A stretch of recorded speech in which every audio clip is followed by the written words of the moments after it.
DevilNeverCry. What is up everybody, it is me DevilNeverCry, and in this video I'll be giving you my top 10 tips you need to know before playing Crisis Core Final Fantasy VII Reunion. Thank you so much to Square Enix for providing me with an early copy, and with that said, let's dive right in. My first suggestion for budding new Crisis Core players is that you take the time to do missions that come your way, and take the time to do so quite frequently. You're introduced to the concept of missions very early on in Crisis Core Reunion, and it's important that you tackle these missions quite frequently so that you don't remain underleveled or under-equipped for the main story. Completing these missions will net you accessories or materia and materia fusion materials that you may need to give you an advantage in battle. You can access these missions from wherever you are in the game, from any save point you come across, so if there's a particular encounter or boss that's giving you trouble, feel free to grind out a few missions before tackling them once more.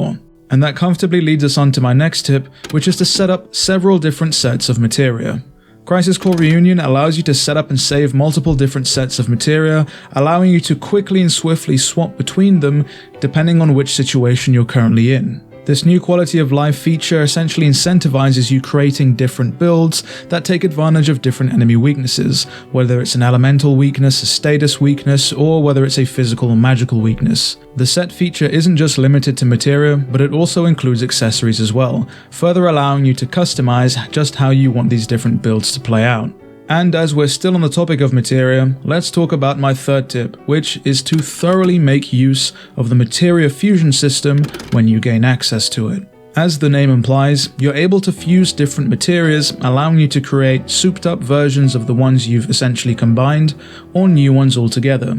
And this is where a lot of the complexity in Crisis Core's combat system comes into play. There's multiple factors that play into materia fusion, from the level of the materia you're using, to the type, or even whether you're including items in the mix as well. The materia fusion system advocates that players frequently swap out the materia that they have equipped, regardless of whether or not they found a setup that they're comfortable with.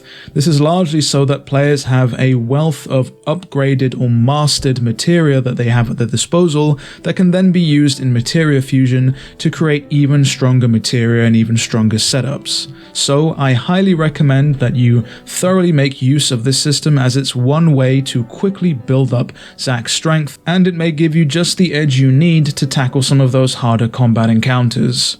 Okay, now that the topic of materia is out of the way, let's move on to some more varied tips that you'll definitely want to pay attention to.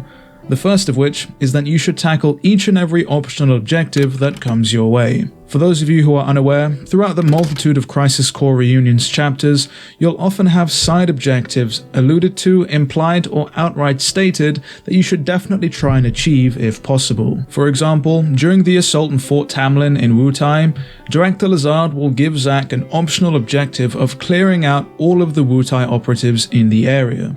This is entirely optional, you don't have to do this. In fact, you can simply beeline it straight to the main objective on your map and skip it entirely, but I definitely don't recommend that you skip that objective or any of the optional objectives that come your way.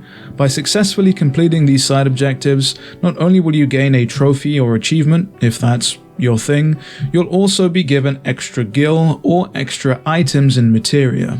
If you've played the original Crisis Core, then you'll likely be in familiar territory, as a lot of these optional objectives are exactly the same. Pressing ahead onto our next tip, let's talk about ability bonuses and how you should definitely use them to gain an advantage. A lot of physical abilities in Crisis Core Reunion, such as the Assault Twister attack, actually become more effective and deal more damage if they are comboed into. To break it down even further, by simply pressing the attack button a couple of times and then bookending it with an ability, that ability will do increased damage. In fact, the more consecutive attacks that you do before the ability, the stronger that ability will be.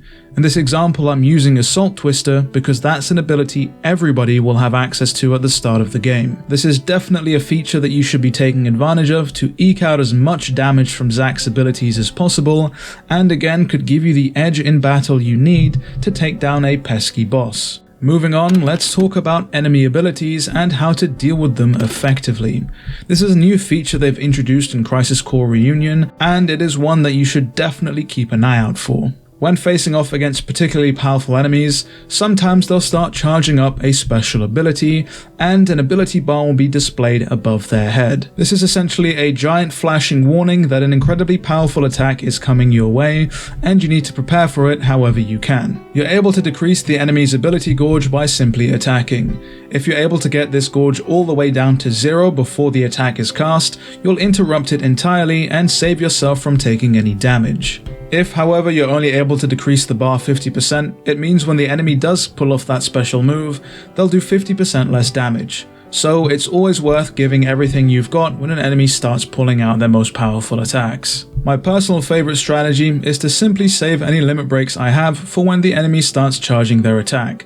This will often decrease the bar outright to 0 or take a healthy chunk out of it. Soldiering ahead, let's talk about how to skip encounters, and how maybe that's not the best idea. In the original Crisis Core, you were able to skip random encounters entirely by simply sticking to the walls and boundaries of whatever map you were on, as it seems as though the encounter triggers laid in the middle of the maps. This method works exactly the same in Crisis Core Reunion. By simply hugging the walls and essentially avoiding the middle of whatever corridor or path or room you were on, you can skip random encounters entirely, allowing you to get through things like missions much more quickly. Whilst this is a great time-saving method and it allows you to skip encounters you don't necessarily want to deal with, it can come back to bite you much later on in the game when you find yourself facing off against enemies or bosses underleveled and under-equipped. After all, the only way to master Materia or to level up Zack is through combat. Moving on to my next tip, you should talk to any and every NPC, every non-playable character that you come across. Not only do you of course gain further context for the narrative and lore of Final Fantasy VII and of course Crisis Core, but a lot of missions are actually hidden behind simply talking to NPCs. Having said that, a lot of optional mini-games and objectives are also hidden behind simply talking to different characters, particularly in the Shinra building. You should also continue talking to people you've already talked to, particularly at different intervals throughout the game. Often they'll have different things to say, and of course they may provide you with access to a new mission altogether. Moving swiftly on, we need to talk about summons, and particularly how you should attempt to get as many summons as you can as quickly as possible. The Useful Tips tab in the Mail section of the menu precisely indicates where you can find each and every summon. You'll often have to embark on a mission where you face off against them in battle, and once you prevail, they'll be added to the DMW where you'll have the chance to summon them in future battles. The summons are all pretty much fan favorites, which should be more than enough motivation to want to obtain them. And with that we come to our final and most important tip of all, which Angeal couldn't have put better: embrace your dreams. And so those are my top tips to help you get through Crisis Core Final Fantasy VII Reunion. Quite a mouthful, right? If there's anything that you think I should have added to this list, please let me know down in the comments below. If you enjoyed today's video, do be sure to leave a like and consider subscribing. Not only do you help support the channel, but it means you won't miss out on the upcoming Crisis Core content. With all that said and done, it has been me, DevilNeverCry. I'd like to thank all of you for watching, and as always, I'll see you all next video.